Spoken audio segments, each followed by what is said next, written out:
Buenos días otra vez, hermanos. Ahí estamos. Pues vamos a... Esta lectura me pareció muy interesante ahí en Gálatas porque Pablo explica acerca de al parecer ese conflicto que hay entre la ley y la fe, o la ley y lo que vino a librarnos del poder de la ley. Pero bueno, ya lo desarrollaremos también a lo largo de esta predicación. Pongamos en manos del Señor este tiempo. El texto es Hebreos 7 del 18 al 28 y el título es Cristo por juramento es fiador de un mejor pacto. Cristo por juramento es fiador de un mejor pacto. Oremos. Padre, te agradecemos por la vida de Cristo. Te agradecemos por su obra, por su inmensa obra. Te agradecemos por su ofrenda, por su sacrificio, por su persona, por su investidura, por su intercesión, porque Él es todo para nosotros. Te agradecemos, Padre, porque solo en Cristo tenemos acceso a ti. Solo por medio de Cristo podemos acercarnos al Padre. Y mejor aún que tenemos a Cristo, la imagen misma del Padre, que vino al mundo, y también el Espíritu Santo que ahora mora en los creyentes. Dios en sus tres personas haciendo esta inmensa obra de salvación para todo aquel que cree. Ayúdanos, Padre, a ser edificados y ayúdanos a glorificarte en todo momento al conocer la obra que tú has hecho. Te bendecimos en Cristo Jesús. Amén. Muy bien, vamos a darle una lectura a nuestro texto, Hebreos 7 del 18 al 28, y después lo iremos desglosando en 3 puntos. Recordemos que este libro de Hebreos normalmente habla de que Cristo es superior o es mejor. En este caso nuestros 3 puntos del bosquejo es una mejor esperanza, punto 1. Punto 2, un mejor pacto. Y punto 3, una mejor ofrenda. Cristo es superior, Cristo es mejor. Leemos entonces Hebreos 7, 18 al 28, dice así: porque ciertamente queda anulado el mandamiento anterior por ser débil e inútil, pues la ley nada hizo perfecto y se introduce una mejor esperanza, mediante la cual nos acercamos a Dios. Y por cuanto no fue sin juramento, pues en verdad ellos llegaron a ser sacerdotes sin juramento, pero él, por un juramento del que le dijo, el Señor ha jurado y no cambiará, tú eres sacerdote para siempre. Por eso Jesús ha venido a ser fiador de un mejor pacto.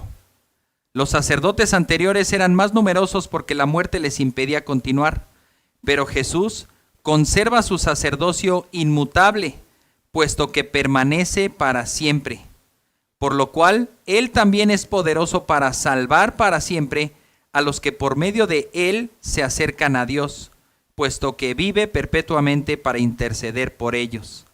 Porque convenía que tuviéramos tal sumo sacerdote, santo, inocente, inmaculado, apartado de los pecadores y exaltado más allá de los cielos, que no necesita como aquellos sumos sacerdotes ofrecer sacrificios diariamente, primero por sus propios pecados y después por los pecados del pueblo, porque esto Jesús lo hizo una vez para siempre, cuando Él mismo se ofreció, porque la ley designa como sumos sacerdotes a hombres débiles, pero la palabra del juramento que vino después de la ley designa al Hijo hecho perfecto para siempre.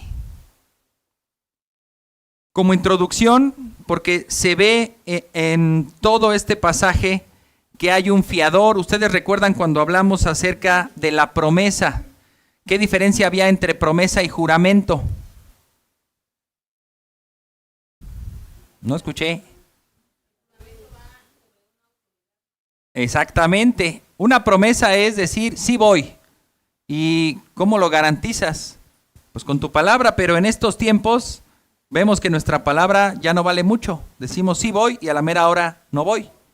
Entonces tenemos que recurrir a un juramento. Te lo juro. ¿Y eso ya cambia las cosas? No. Bueno, entonces tengo que poner como una garantía. Si no voy, entonces, pues yo pago el desayuno, ¿verdad? Y pues ahí nos conviene tener amigos así, ¿verdad? Que no van, esperemos que sí vayan cuando toca pagar, ¿no? Porque si tampoco van, pues sale lo mismo, ¿no?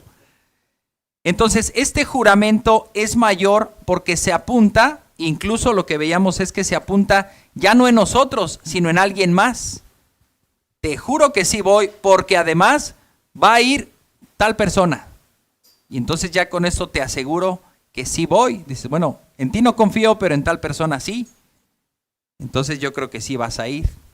O si no voy, entonces yo pago, o alguien más va a ir, pero eso créeme que va a quedar garantizado. Entonces aquí tenemos la figura de un fiador. ¿Han escuchado esa palabra? Fiador.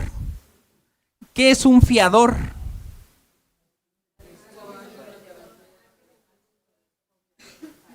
Es real, bueno, escuché todo y no entendí nada, pero me imagino, el que responde por otra persona, ¿ok?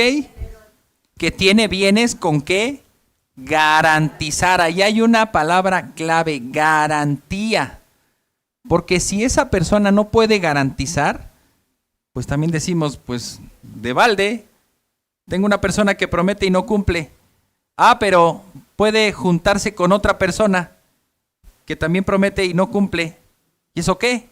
No nos sirve de nada. Necesitamos una persona que se comprometa con un juramento y que sí cumpla. Y en caso de que no cumpla, deja algo en garantía. No es que después lo va a pagar, sino que está dejando algo. Fiador entonces viene de la palabra engios. Yo ahí estuve buscándole y a lo mejor no sé la etimología. En una de esas me suena como a enganche. Cuando uno da un enganche, ¿no? Uno deja un apartado, pero no queremos aquí ir más allá de lo que hay. No sé si la palabra enganche venga de ahí, de engios, pero sí significa empeñar. Significa ofrecer garantía, ofrecer seguridad. Y este término aparece aquí y dice el diccionario que Jesús es esa garantía que por medio de su vida, su muerte y su ascensión garantiza el inicio de la obra salvadora que Dios la obra salvadora de Dios que irá seguido por una consumación prometida. Nosotros podemos confiar en la salvación que nos ofrece Cristo porque Él vivió, murió, ascendió a los cielos y Él mismo se convierte en ese fiador, en esa garantía, en ese pago. Ahora, qué mejor, ¿verdad? Yo realmente voy a veces temeroso cuando me invitan a comer y no me lo tomen personal, ¿verdad? Pero a veces me invitan y digo, ¿y si no alcanza? Y si a la mera hora me dicen, pues sí le invité a comer, pero no sabía que comía tanto, hermano, y entonces ya no estoy dispuesto a pagar, ¿no? Pero algo puede suceder, pero ¿qué mayor garantía tenemos cuando Cristo no está diciendo, sí, vayan, crean en mí, den su vida por mí, hagan la obra que les prometí y un día de estos voy a morir por ustedes? También estaríamos quizá temerosos, ¿verdad? Y si a la mera hora dice Jesús, no, pues son un montón de pecados, son muchos. Realmente no tenemos temor porque Él ya se ofreció, Él ya se entregó, Él ya lo hizo, consumado es. ¿Se acuerdan de esa famosa frase que dijo el Señor desde la cruz? Ya la obra quedó consumada, se acabó, no hay nada que añadirle, ni la propina, ya está todo. Si tú crees, entonces serás salvo. Él dio ya la garantía por anticipado. Entonces, este fiador es una persona que tiene los medios suficientes, que ofrece, y fíjense lo que también podemos entender, esta persona puede ofrecer tanto sus pertenencias como también en cierto contexto del Antiguo Testamento, su libertad, déjalo a él libre y yo me quedo en su lugar como esclavo. Y también su vida, vida por vida. Esto sirve como garantía de que esta persona cumplirá. Y en nuestro caso, pues se refiere no tanto a una deuda financiera, sino a una deuda moral. ¿Recuerdan en algún pasaje ahí con el profeta Eliseo, que una viuda, pues dice, debo mucho, y ya el acreedor me está cobrando, y lo único que tengo son mis hijos, y ya se los quiere llevar ¿para qué? Para venderlos como esclavos, y recuperar algo de lo que esa viuda debe. El profeta le ayuda diciendo, aquí hay aceite, y ese aceite te va a servir, paga lo que debes, y tus hijos no se irán. Ahí vemos entonces esa figura de cómo el acreedor puede tomar los bienes suficientes o necesarios para que fuera pagada la deuda. En el caso de Cristo, Él se está entregando desde antes.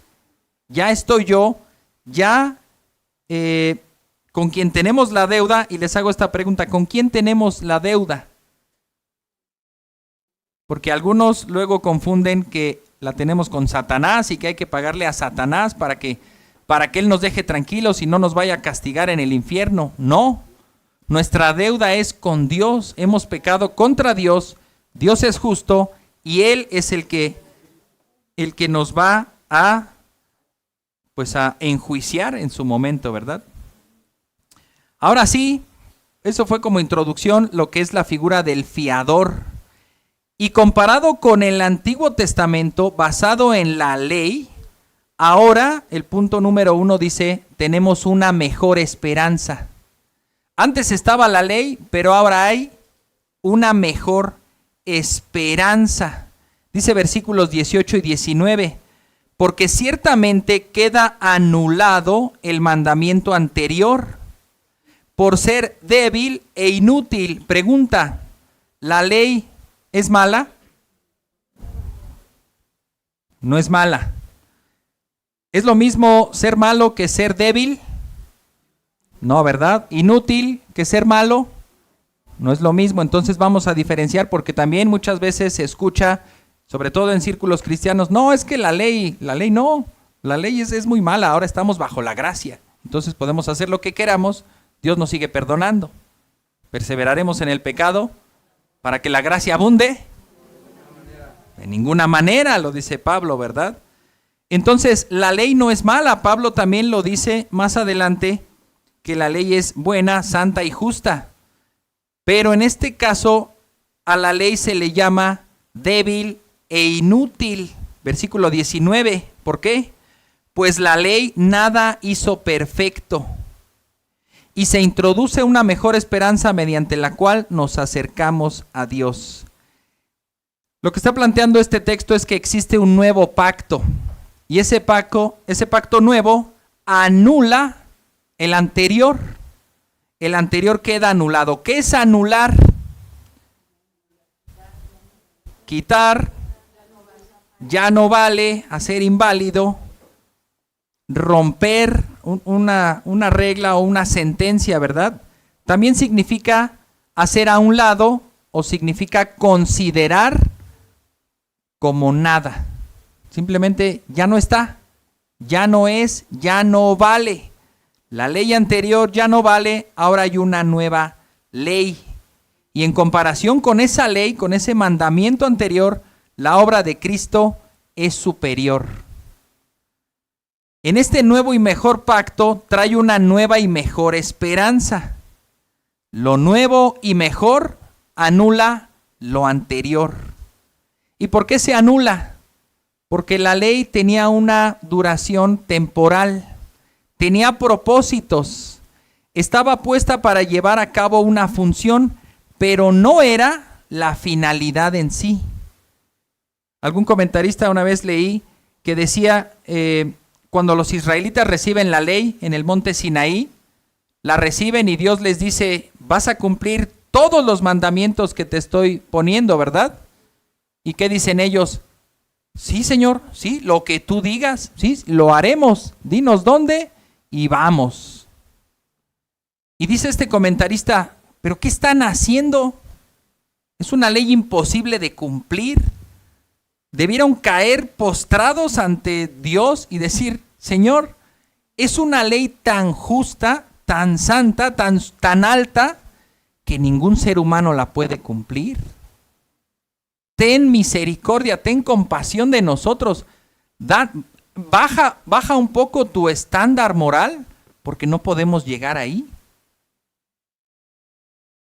El propósito de la ley, lo dice Pablo también en Romanos 3, es condenar a todo el mundo. Que toda boca se cierre y que todo el mundo quede bajo el juicio de Dios, por cuanto todos pecaron y están destituidos de la gloria de Dios. Tú haz la prueba. Pregunta, y lo hemos hecho en evangelismo, ¿verdad? Salimos a preguntar a las personas, ¿usted cómo se considera? ¿Una buena persona? ¿Y qué responden? Sí. ¿Usted obedece los 10 mandamientos? Sí. ¿Dicen que sí? ¿Los conoce? No, pero sí los obedezco. Bueno, ¿no? Ok. ¿En serio los obedece? Sí, por supuesto. Y uno dice, ¿cómo pueden responder algo así si dice, no mentirás? Y ahí tendríamos que decirle, pues ya los rompió por primera vez porque ya mintió. No me diga que no ha codiciado nada en su vida. ¿Ha honrado a sus padres perfectamente durante toda su vida? Pero ya sé, este nunca falla. Este nunca falla. Usted ha usado el nombre de Dios en vano, ¿verdad? Cuando empiezas a explicarle a la gente la ley, la persona no se siente perfecta. ¿O sí? Ya tendrían que ser demasiado arrogantes o de plano, ¿sabes qué, hermano? No te quieren escuchar. Te están dando el avión, como se dice. ¿Usted cumple? Sí, sí. ¿Y usted? Sí, sí. ¿Y usted? Sí, sí. Bueno, gracias. Hasta luego, ¿no? Pero el que realmente te está escuchando te va a decir, ay, pues no conozco los mandamientos. ¿Los tienes ahí? Sí, los tengo, mira, te los leo. ¿Usted los cumple? No. ¿Alguno de esos? Ninguno. ¿Y sabía usted que si usted no cumple todos estos, se hace merecedor a la condenación eterna? No me digas. ¿Y cómo puedo hacer? ¿Y si hago buenas obras me salvo? No. Entonces la ley en sí misma no hace perfecta a la persona. Todo lo contrario, la hace que vea su imperfección. Por lo tanto, la ley se convierte en débil. Esta palabra débil se refiere a algo frágil, literalmente es de tobillos tambaleantes, que en cualquier momento se quiebra o se cae. Esta ley es inútil, ¿por qué? Porque resulta ineficaz. No lleva a cabo el provecho o el beneficio. No robarás, no codiciarás, no matarás. Y ya con eso las personas no roban, no codician, no matan. Aunque la ley sea buena, a todos nos conviene que todos obedezcan la ley, pero la ley en sí no transforma el corazón de las personas. Dice Gálatas 3:23 al 25. Antes de venir a la fe, estábamos encerrados bajo la ley, confinados para la fe que había de ser revelada. Este es el propósito de la ley. Versículo 24, de manera que la ley ha venido a ser nuestro guía. En la versión Reina Valera dice ayo. Un ayo es el que te guía, como una nana o como una persona que ayuda a un ciego a conducirse. La ley ha venido a ser nuestro guía para conducirnos ¿a quién?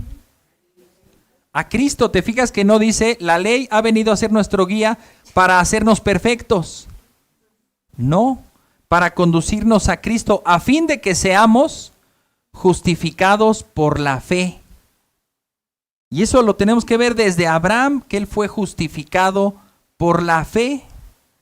Versículo 25, pero ahora que ha venido la fe, ya no estamos bajo el guía. ¿Quién es el guía? La ley. Ya no estamos bajo la ley. ¿Por eso vamos a romperla? No. pero no va a estar atormentándonos día y noche. Es a lo que se refiere. La culpa, hermanos, es muy buena en su justa medida, porque muchas veces vives con ese sentimiento de culpa más grande. ¿Crees tú que es más grande incluso que el perdón de Dios? Y ya es cuando no es sano. Pero es válido tener culpa, y es válido que ni puedas dormir, y es válido que te sientas incómodo incluso al tomar la Santa Cena. Y hermanos, la Santa Cena es la mejor oportunidad para ponerte a cuentas con Dios. Muchas veces no la queremos tomar porque no soy tan indigno y tan pecador, mejor no la tomo. Pues ahí ponte a cuentas, ahí. Dile, Señor, anuncio tu muerte y tu resurrección, porque tu muerte, tu sangre pagó mis pecados y yo los quiero pagar por mi cuenta y no puedo. Tengo tanta culpa, pero esa culpa fue puesta sobre tus hombros y tú sí pudiste pagar por mí. Así que acércate a Cristo y llévale tus pecados. Pero esta culpa es buena porque no nos deja descansar hasta que llegamos a Cristo. Ese sentido de culpa es bueno porque te lleva a Cristo. Ese sentimiento de no estoy cumpliendo la ley es bueno porque te va a llevar a Cristo. Pablo dice también en Gálatas 4:3 al 9, dice: así también nosotros, mientras éramos niños, y la carta de Hebreos creo que va muy relacionada con la de Gálatas, dice, cuando éramos niños, recuerdan que también lo vimos, acerca de los niños inmaduros y los maduros. Dice que estábamos sujetos a servidumbre, ya lo dijo Moisés hace rato, esa servidumbre es sinónimo de esclavitud. Siendo niños, estábamos sujetos a la esclavitud bajo las cosas elementales del mundo. ¿A qué se refiere con las cosas elementales del mundo? Pues en este caso se refiere a la ley.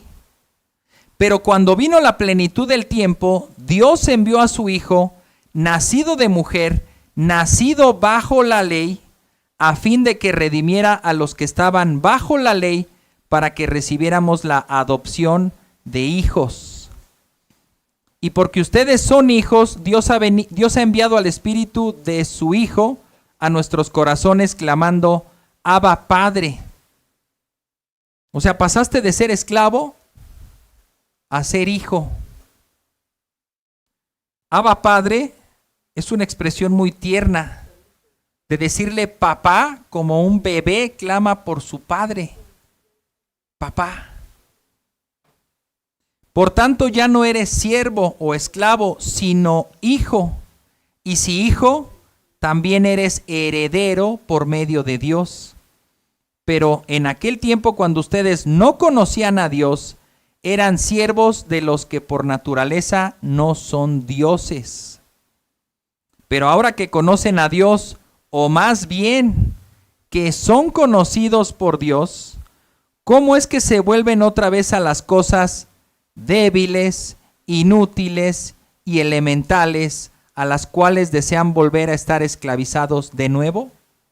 Y esta carta también está escrita para cristianos que estaban siendo movidos otra vez por el judaísmo antiguo, de decirles, tienes que cumplir la ley, acuérdate. Pero Dios ya me rescató, pero tienes que seguir con los rituales, tienes que seguir con todas las leyes. Pero Dios ya me hizo libre, ya me hizo su hijo, ya no soy esclavo. Y algunos tal vez veían, bueno, pero ahora están persiguiendo y matando a los cristianos. Mejor me conviene seguir obedeciendo los mandamientos, aunque nunca los pueda cumplir. Me conviene estar allá porque acá realmente sí cuesta entregar la vida. No es que la vida en Cristo sí es más ligera porque Él limpia y perdona todos nuestros pecados, pero al mismo tiempo se requiere mucha mayor entrega.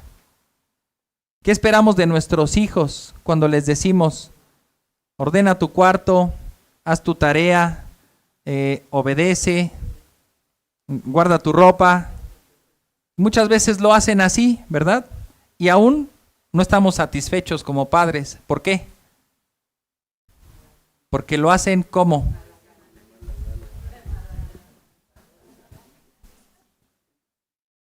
Y ahí podríamos decir, pero están cumpliendo la ley. Uno puede decirle a Dios, ahí está, ya fui al culto, ¿qué más quieres? Ya di mi ofrenda, ¿qué más? Tomé la cena, canté los himnos, ¿se te ofrece algo más o ya me puedo retirar al mundo?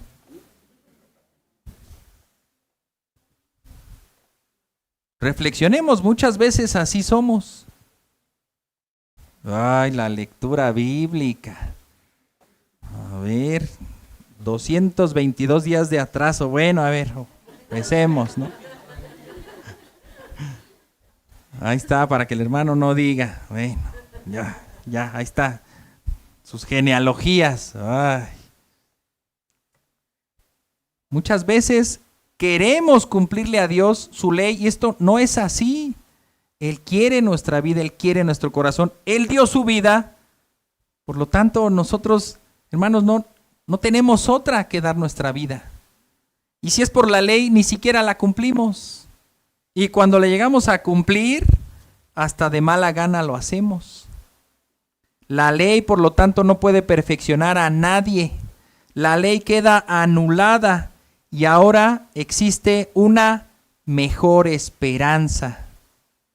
Pablo, en la cita que les mencionaba hace rato, Romanos 7:12, dice, así que la ley es santa y el mandamiento es santo, justo y bueno. Por supuesto, aquí hasta tenemos que leerlo un poco con temor, porque el autor de Hebreos dice que esta ley es débil e inútil. Ay, pero es la ley de Dios. La ley de Dios refleja el carácter de Dios. Pero entendamos a qué se refiere. La ley jamás va a perfeccionar a los hombres. La ley solo condenará a los hombres porque les hará ver el estándar alto y sublime de Dios y a nosotros nos dejará ver como lo que somos, pecadores, débiles, imperfectos, que jamás alcanzaremos el estándar dado por Dios. Es débil porque no tiene la capacidad de transformar nuestro corazón, cosa que el Espíritu Santo sí hace. La ley no transforma el corazón, el Espíritu sí. Es inútil porque no logra perfeccionarnos, no logra justificarnos. La fe en Cristo logra justificarnos. Ahora dice entonces que tenemos una mejor esperanza. La ley queda anulada y ahora hay una mejor esperanza. La ley solo nos daba una opción. Fíjense, Levítico 18, 4 y 5. A ver qué opción escogen. ¿La opción de la ley o la opción de la esperanza? Levítico 18, 4 y 5 dice el Señor, habrán de cumplir mis leyes y guardarán mis estatutos para vivir según ellos. Yo soy el Señor su Dios. Por tanto, guardarán mis estatutos y mis leyes, por los cuales el hombre vivirá y los cumple. Yo soy el Señor. ¿Quién tiene esperanza en esto? Nadie. Nadie. ¿Hay una mejor esperanza? ¿Cuál sería? Cristo. Y en comparación con la ley, una esperanza que nos diga, bueno, tienes que cumplir la ley y además creer en Cristo. No, ¿verdad? Pues no sería mejor. Sería incluso, ay, pues sí, yo quiero creer, pero todavía tengo que cumplir la ley. En este caso es mejor porque es por medio de la fe. Esta palabra esperanza me recordó aquí a mi hermano, ¿dónde está? Aquí está. Elpidio, porque viene de esa palabra, tu nombre es una palabra griega, hermano, ¿sabías? Elpis significa esperanza, y aquí específicamente se dice elpizo. Elpidio es tu nombre, una mejor esperanza, la que tenemos en Cristo Jesús. En contraste con la ley que nos dice, si cumples todo, y aquel que viola un solo mandamiento, ¿qué? Se hace culpable de todos, dice Santiago. Así que no hay manera. Esta mejor esperanza es porque no está basada en el cumplimiento de la ley. está basada en una persona. Ya dijimos la semana pasada, ¿verdad? El testimonio de este hindú. ¿Qué tiene tu religión que no tengan las otras? Pues nada más y nada menos que una persona, Cristo. Esta persona cumplió toda la ley. Y esta persona nos ofrece, más bien se ofreció a sí mismo hacia Dios como pago por nuestros pecados. Es el fiador de este mejor pacto. Es la garantía que ahorita vamos a ver a continuación. Y eso nos da una mejor esperanza. Y esperanza simplemente es, para el mundo judío, se encontraba en el Mesías. Cuando el Mesías venga, Él arreglará todas las cosas. Pues ya vino y las arregló. El problema es que muchos no creyeron que Él era el Mesías. Pero los que creemos que Él es el Mesías, definitivamente decimos, claro que arregló todas las cosas. Claro que anuló la ley, porque ahora la ley ya no cumple su función de condenación, pero nos lleva a Cristo en quien tenemos salvación. Y esto nos lleva al punto número 2. Este fiador que es Cristo ofrece una mejor esperanza basada en un mejor pacto, lo que se conoce como el nuevo pacto. Hebreos 7, 20 al 25, y vamos a ir desglosando los versículos. Esta mejor esperanza está basada en un nuevo pacto, y este nuevo pacto también anula al anterior. Dios el Padre ha jurado a Abraham, hizo un juramento por uno que no es más alto que él, porque ya mencionamos que no hay nadie más alto que Dios. Por lo tanto, juró por sí mismo, elevando, en primer lugar, la promesa, elevándola a un juramento, y ese juramento elevándola a un pacto. Dice versículo 20, y por cuanto no fue sin juramento. Cuando ustedes encuentren dos negaciones en una misma oración, es una afirmación. Por cuanto no fue sin juramento, si la leemos en sentido positivo diría, y por cuanto fue con juramento. En relación al versículo 21, dice, pues en verdad ellos, ¿quiénes son ellos? Ellos llegaron a ser sacerdotes. ¿Quiénes son ellos? Los levitas llegaron a ser sacerdotes sin juramento. Fueron sacerdotes, lo vimos la semana pasada, ¿en base a qué?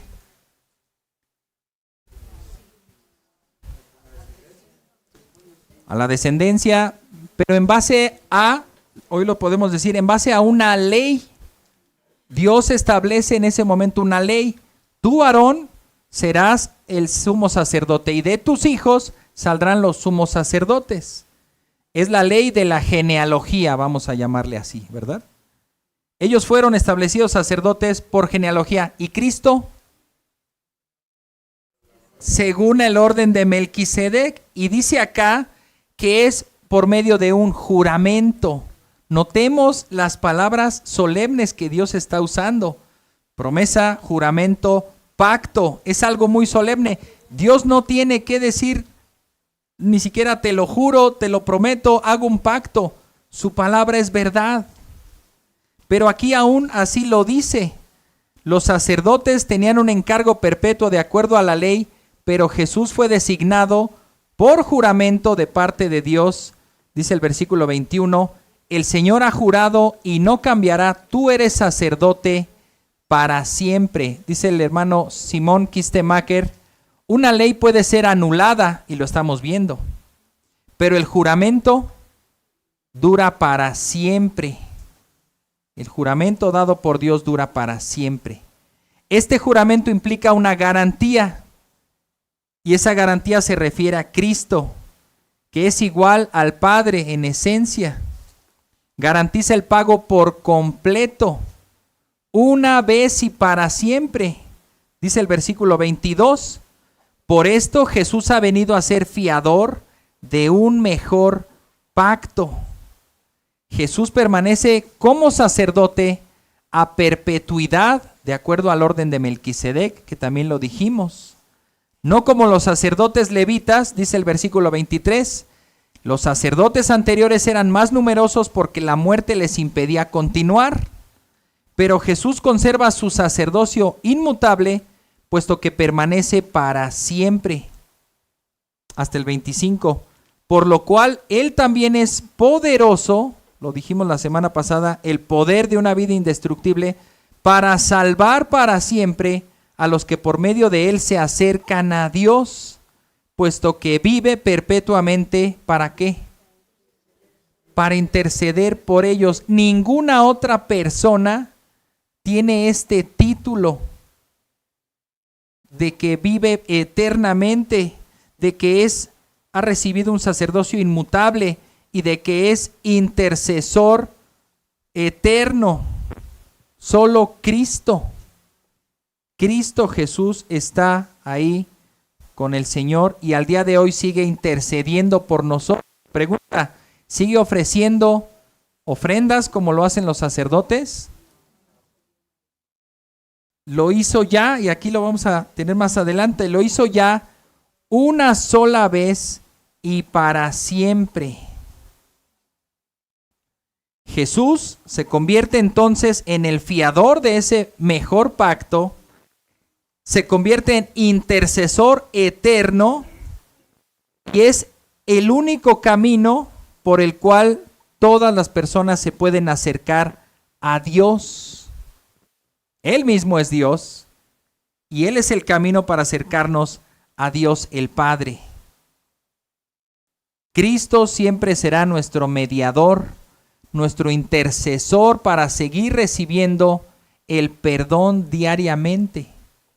Aunque Él lo ha concedido una vez y para siempre con esa ofrenda por el pecado, es necesario que nosotros tengamos ese hábito de acudir a Él y confesar nuestros pecados diariamente, ser limpiados diariamente, tener esa cercanía con Cristo.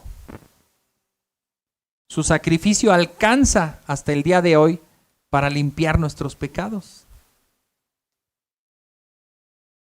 Concluimos con el tercer punto. Si Cristo nos ha dado una mejor esperanza basado en un mejor pacto, pues también tenemos entonces, todo esto está basado en una mejor ofrenda. Y todo esto también, este texto es un contraste entre lo viejo y lo nuevo. La ley y los sacerdotes establecidos por ley y las ofrendas establecidas por ley en contraste con Cristo. Establecido por juramento, no por ley. Establecido para siempre. Y establecido sobre un mejor pacto que no es débil, que no es inútil, que es poderoso, que es permanente y además que esta mejor ofrenda fue una sola en contraste con todas las que tenían que ofrecer los sacerdotes. Versículos 26 al 28. Porque convenía que tuviéramos tal sumo sacerdote, características de ese sumo sacerdote, notemos, santo, inocente, inmaculado, apartado de los pecadores y exaltado más allá de los cielos. Ahí podríamos resumirlo como santo, ¿verdad? Santo, que santo quiere decir separado, consagrado, sin mancha, también dice acá, inmaculado es sin mancha, inocente, que no tiene maldad. Y esa separación que menciona ahí, pues es esa distancia que se guarda entre la maldad. Dios no está cerca de la maldad. Nos convenía tal sumo sacerdote con tales atributos.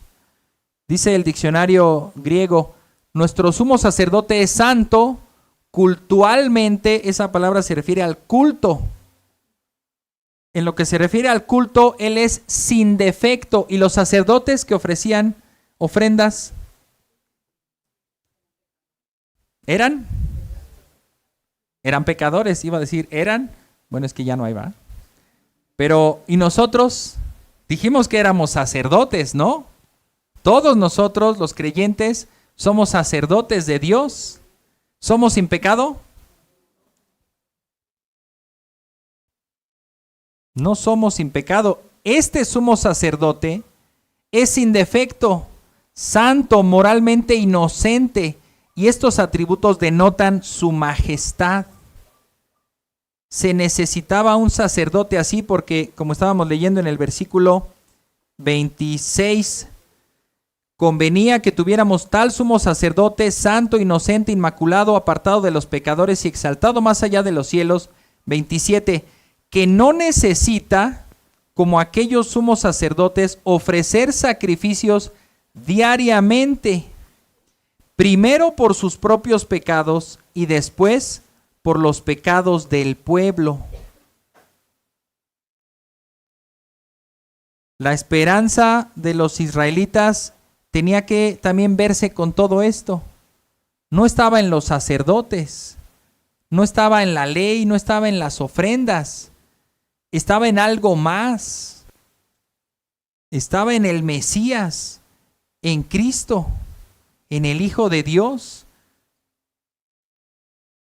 Al día de hoy también nuestra esperanza no puede estar basada en una persona, o en una iglesia, o en un grupo de amigos. No es que sí, yo sé que puedo confiar con tal persona.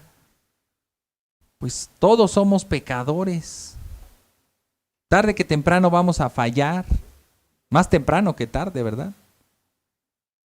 Necesitamos nosotros mismos ponernos a cuentas con Dios por nuestros pecados. Tú estás esperando que nosotros purifiquemos tus pecados. No es así. Es Cristo, y por eso cada uno de nosotros tiene que tener esa comunión íntima y personal con Cristo. Por supuesto que los demás nos convertimos también en compañeros de ese viaje, de esa peregrinación, ¿verdad? Ay, el hermano está confesando sus pecados a Dios, al Señor. ¡Qué bueno! Y yo también oraré para que los que no ha visto también los pueda confesar. Y para que Él también me diga los que yo no he visto y que yo los pueda confesar. Y entonces vamos juntos, acompañándonos, animándonos, pero nunca siendo nosotros suficientes. Así como estos sacerdotes tenían que ofrecer sacrificio por sus propios pecados y más o menos ahí estaban a cuentas con Dios, y ahora sí ofrecían los pecados del pueblo. Pero esto Jesús lo hizo una sola vez para siempre. ¿Cuándo? Cuando Él mismo se ofreció, dice ahí el culto. ¿Y cuándo? En la cruz. ¿Cuándo? Pues hace casi 2000 años. ¿Dónde? Pues en la cruz, en el monte Calvario o en el Gólgota, ¿verdad? Ahí Él ofreció su sangre, su mejor ofrenda, esa ofrenda que lo cubre todo, una sola vez y para siempre. 28 también viene a contrastar, porque la ley designa como sumos sacerdotes, ¿a quiénes? A los mejores de nosotros, a hombres débiles. Pero la palabra del juramento que vino después de la ley designa al Hijo hecho perfecto para siempre. Y se quedó corto el hermano, hubiera podido decir más cosas, ¿verdad? A hombres débiles como Pablo ahí en Corintios, ¿cómo dice que somos nosotros? Nos dice necios. ¿No? Lo necio del mundo escogió Dios para avergonzar a lo sabio, y lo débil del mundo escogió Dios para avergonzar a lo fuerte. Somos incapaces, nosotros somos incapaces. Los sacerdotes del antiguo pacto eran incapaces. Lo mismo la ley era incapaz. Todo eso tenía un simbolismo que apuntaba a una sola persona, a Cristo. Cristo nos ofrece mejor esperanza, con un mejor pacto, con una mejor ofrenda. ¿Qué más necesitamos? Absolutamente nada. Me llamó la atención que le llama en el versículo 26, exaltado. ¿Saben cuál es el título de la escuelita bíblica de vacaciones de esta semana, verdad? exaltado. Y el canto dice, cuán grande es Dios. Él es inmaculado, santo, separado del pecado y exaltado. ¿A qué se refiere que está exaltado? Se refiere a que está en lo más alto.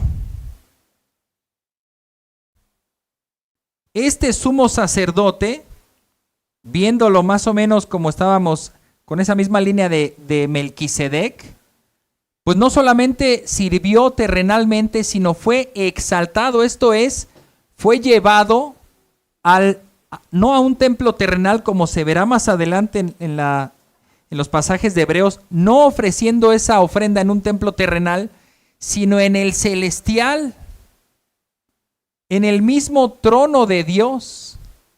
Solo Él se puede presentar ahí porque Él no tiene pecado. Nadie ha visto jamás a Dios. Nadie puede presentarse jamás ante Dios.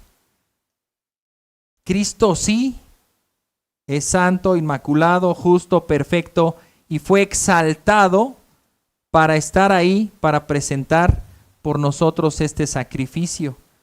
Cristo es exaltado porque solo Él tiene el poder, la autoridad, la capacidad, la personalidad, la excelencia para estar ante el trono de Dios y presentarse hasta la fecha como intercesor por nosotros.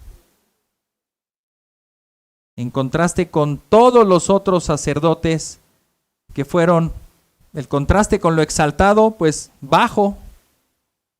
El contraste con santo, pecador, inmundo, lleno de pecados. El mismo Isaías decía, ¿verdad? ¿Cómo yo voy a ir si tengo mis labios inmundos o impuros y además vivo en un pueblo de labios inmundos? Yo no soy santo. Cristo sí. Cristo sí. Jesús, nuestro sumo sacerdote, presentó la mejor ofrenda, que fue Él mismo. El valor del Hijo de Dios es lo que nos justifica, es lo que nos reconcilia con Dios y es el camino que tenemos para acercarnos a Dios. Y lo más importante, que fue designado por un juramento por la palabra de Dios, y eso rompe también lo anterior. Ahora todo es diferente, ahora todo es mejor, ahora todo es en Cristo.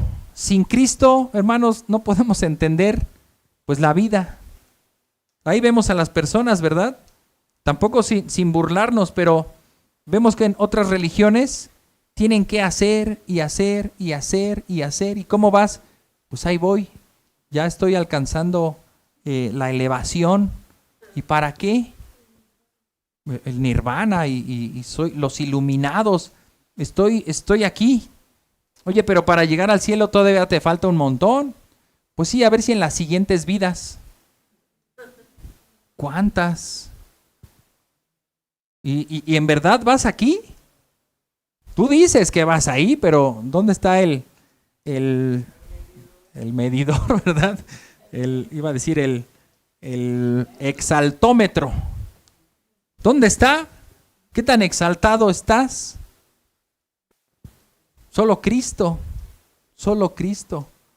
Y la gente nace, crece y muere creyendo eso. Y es nuestro deber, hermanos, llevar este evangelio, llevar a Cristo, a Cristo como la persona que es suficiente para acercarnos a Dios. No es otra cosa. Los seres humanos también pecamos de orgullosos. No, ¿cómo que la salvación es gratis? Algo me tiene que costar. ¿Algo tengo yo que hacer? Ya lo hizo todo Cristo. No, pues algo tengo yo que hacer. No lo acepto. No lo acepto. Pero es Cristo. Solo es por medio de Cristo. Deposita tu fe en Él. Ahora sí, vive para Él. No, tampoco. Tampoco. Yo estaba hablando de hacer algo una sola vez y ya. Es solo Cristo. Bueno, hermanos, hasta aquí vamos a terminar, vamos a orar, reconociendo en Cristo solamente nuestro único sacerdote, mediador, mejor pacto, mejor esperanza, mejor ofrenda, designado por juramento por parte de Dios el Padre, porque Él es digno, porque Él solamente es digno, ninguno de nosotros lo es, y gracias a Él es que podemos acercarnos a Dios. Oremos. Padre, gracias por tu Hijo Cristo, quien ahora está exaltado en su trono al lado de ti, porque es Dios el Hijo. Y gracias a Él tenemos esta apertura, porque Él vino a cumplir la ley que nosotros no pudimos cumplirla, y ahora nos ofrece ser justificados por medio de la fe en Él. Ayúdanos. Ayuda a todo aquel que no tenga esta esperanza, esta mejor esperanza, a poder creer y poder descansar. Que esa ley sirva para llevar a las personas a Cristo, y es nuestro deber predicar la ley para que la gente encuentre su imperfección y pueda buscar a Cristo desesperadamente, porque necesitamos un Salvador desesperadamente. Pero te agradecemos, Señor, porque tú ya lo has ofrecido y porque Él es nuestra garantía, es ese fiador de este mejor pacto. Te alabamos, Señor, porque ya lo tenemos todo. Y con eso en mente podemos vivir vidas plenas, vidas entregadas a ti, vidas que vivirán en gratitud hacia ti, vidas que querrán conocerte más todo el tiempo, vidas que basarán todas sus decisiones en ti. Y Padre, definitivamente nuestra vida cambia. Y no es que ahora nos hemos dedicado a observar y cumplir toda la ley, sino que tu Hijo Cristo nos ha transformado, que Él sí tiene el poder para hacerlo. Y ahora ha escrito su ley en nuestros corazones. Y ahora tememos pecar, tememos ofenderlo, nos duele ofenderte. Padre, ayúdanos a vivir para ti cada día de nuestras vidas, con la confianza en que tú lo has cubierto todo. No tenemos que pagar nada, pero vivimos estas vidas en gratitud a ti, Señor, porque te lo mereces. Te alabamos, bendito Dios, en el nombre de Cristo Jesús. Amén. Pues buena tarde, hermanos, que Dios les bendiga.